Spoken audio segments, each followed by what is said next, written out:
yang disampaikan oleh Pak Padam tadi, yang satu saat ini akan menjadi dokumenter, akan diperlukan.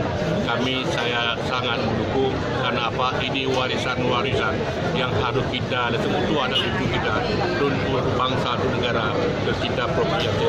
Itu anak kita masa akan datang. Kita harus dukung semua. Kita siap dukung juga sesuai anggaran juga begitu.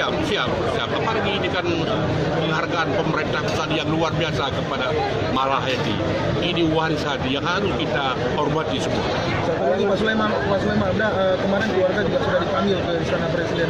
Apa ada kemungkinan pemerintah Aceh, DPRA ataupun pemerintah Aceh mengundang? Kemarin Pak Gubernur dan tadi dengan Pak Sekda, sangat tahu Anda dan Pak Sekda, ini kan menyangkut dengan pemerintah Aceh.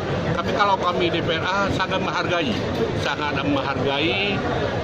apalagi hari ini ada cucu beliau yang hari ini ada tempat tinggal, dan kami insya Allah kami akan mendukung, akan membantu karena proses ke depan kami siap mendukung.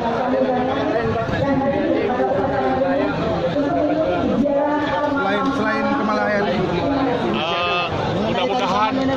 mudah-mudahan hari ini pada 2017 pemerintah nasional Pak Jokowi memberikan gelar kepada Malaheti. Insya Allah kita doakan apa yang Pak Padam sampaikan tadi, satu saat akan melahirkan Malaheti baru di provinsi. Terima kasih.